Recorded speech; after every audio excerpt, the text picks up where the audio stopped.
Hi everyone and welcome to Archie Science Show. Today we're going to be looking at elements and compounds. This is going to be done in two separate videos and this is the first part of those two videos.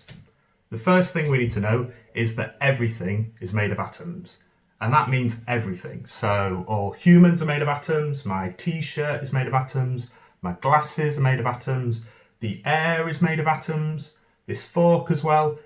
Everything is made of atoms. And those atoms are tiny, tiny particles that we can't even see with a light microscope. So if I take this fork, put it really close to the camera, you're not going to be able to see the atoms. If I put it under one of the microscopes you might have at school, we're not going to be able to see the atoms. So they are that small. The thing that makes substances different from each other, so like the plastic that's in my glasses, also the metal that this fork is made out of, the thing that makes those different from each other is what atoms they're made out of. So they might be made out of different atoms, and also how those atoms are arranged. Now, an element is a substance that is made up of one type of atom.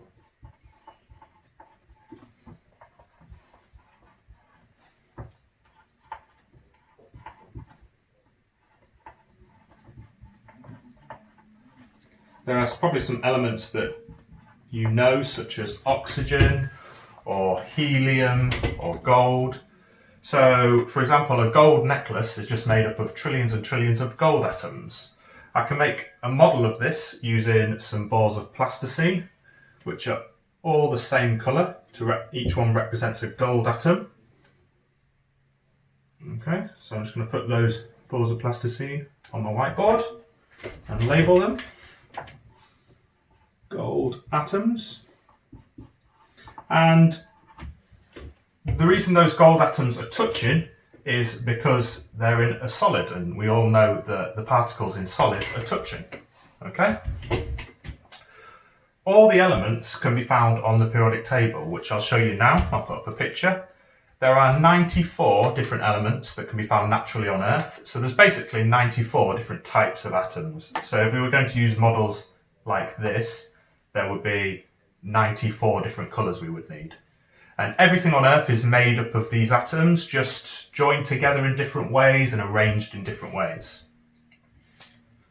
When you look at the periodic table, you can see that each element is represented by a different chemical symbol. For example, oxygen is O, a capital O, and gold, seeing as we're talking about gold, is AU. I'm going to give you a bit of a challenge now.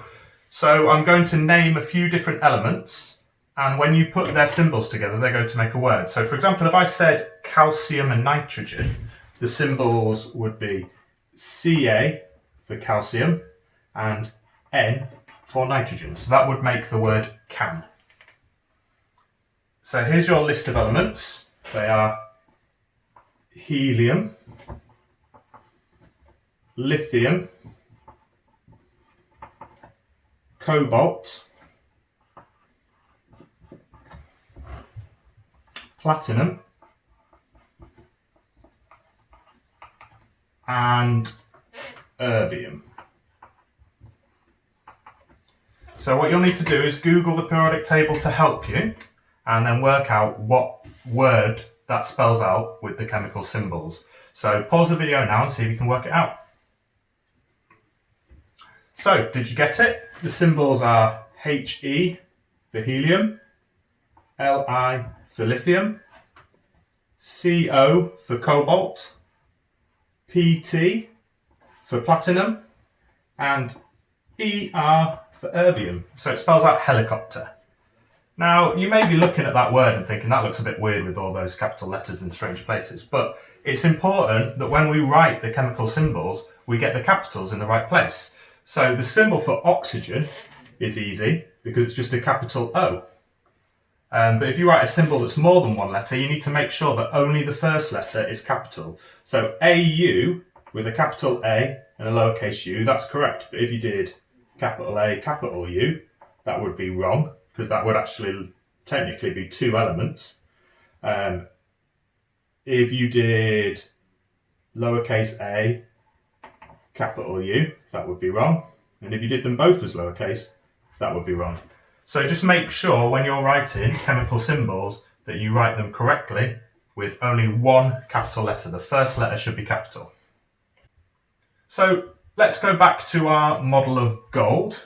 We all know that gold is an element, but not all elements look like this. So some elements, rather than just being loads of the same atom just joined together all together, some of them actually join together in small repeating groups, like oxygen. We call these groups molecules. So I'm just going to wipe my board and then show you oxygen. So in the example of oxygen, the atoms are joined together in pairs. So oxygen gas would look like this. I've used a different colour to represent a different type of atom. So these blue atoms, obviously they're not blue in real life, are oxygen atoms.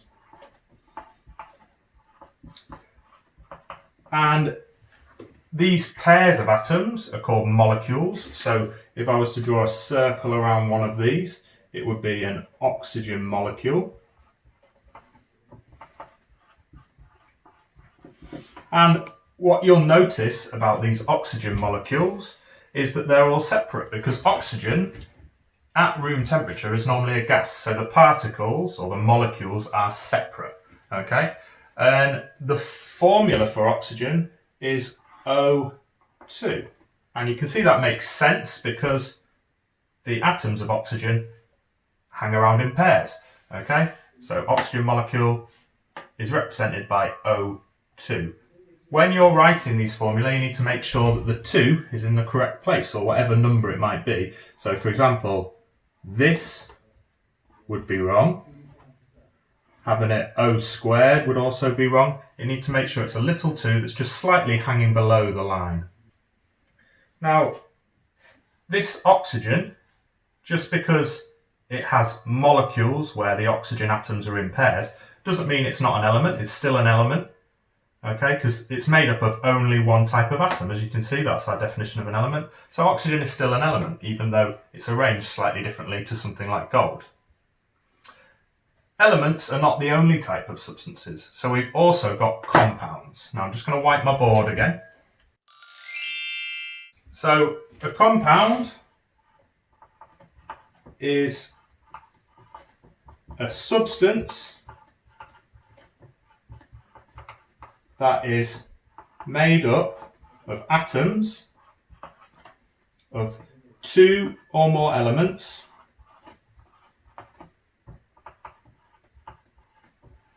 chemically joined together.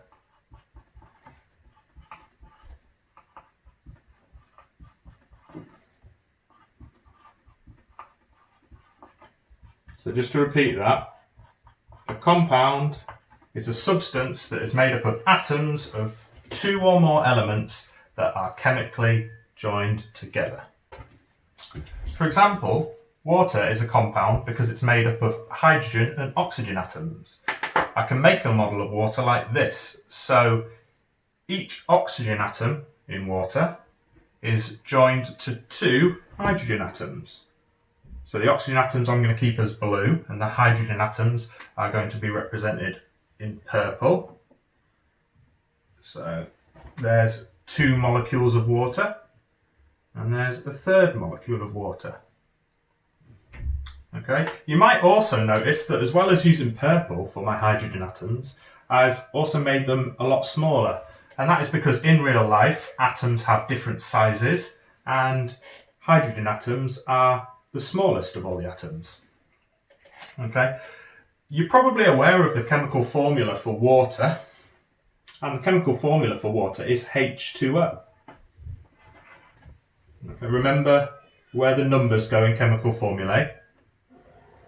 So as you can see, each molecule of water is made up of 2 hydrogen atoms joined to 1 oxygen atom. And it makes sense that that formula would be H2O, so H2O.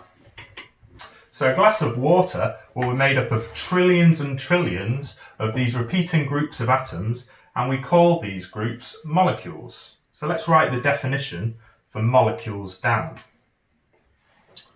So I'm going to put it down here so we can refer back to the diagram. So a molecule is a repeating group of atoms that are joined together. So if you look at the chemical formula of a compound, or even the chemical formula of an element, like we looked at O2, then you can see what is inside a molecule. So H2O, 2 hydrogens, 1 oxygen. The thing about this model of water is that these molecules are separate. So I'm showing water as a gas here. If we wanted to show water as a liquid, like you might think of water as a liquid most of the time at room temperature, then these would be touching, but they would be not in a nice neat pattern. They would just be in a random pattern, but they would still be touching, these molecules. So to summarise, absolutely everything is made of atoms, and an element is a substance that is made up of one type of atom. And there's loads of elements you'd be familiar with, like iron is one, gold is one, oxygen, helium, hydrogen, platinum, silver. They're all elements because they've all only got one type of atom. Okay, and there's 94 different elements, so basically there's just 94 different types of atoms on Earth. And those atoms can be arranged in different ways. So an element can be just loads of the same type of atom all joined together. They can all be separate if they're a gas. They can all also be joined together in molecules. So we looked at the example of oxygen, which is O2, because the oxygen atoms are joined together in pairs. So if we were to draw oxygen, it would be atoms joined together in pairs. Obviously, I'm not using my plasticine for this, just to make it really quick. Now, a compound is a substance that is made up of 2 or more elements chemically joined together. So we use the example of water. Water is a compound because each molecule is made up of 2 hydrogen atoms joined to 1 oxygen atom. That's why it has the formula H2O. There are other compounds that you might be aware of, or you might not have realised are compounds, and they can be made up of more than 2 elements. So a good example is the sugar glucose, which we use in our cells for energy, and that has the formula C6H12O6. So each molecule of glucose has a complicated structure that I'm not going to draw for you. It's got 6 carbon atoms in it, 12 hydrogen atoms in it, and 6 oxygen atoms in it. So, and even that molecule of glucose can't be seen with a microscope. These are really, really tiny, tiny things. And each, say if you had a cube of sugar, it would have trillions and trillions and trillions of molecules in it. So just to remember, a molecule is a repeating group of atoms that are joined together. So some elements have atoms that are joined together in molecules, like O2 we looked at. H2 is hydrogen, so hydrogen would be similar. And most compounds have atoms that are joined together in molecules, like H2O. The only other thing I will say is that a compound, just because it's made up of 2 or more different elements, because they're arranged in different ways, the compound has completely different properties to the elements it's made up of. So if I was to take hydrogen and put it in a balloon, it would be incredibly flammable. But we know water's not flammable. If you had a water balloon, it's not going to set on fire. So a compound has different properties to the elements it is made up of.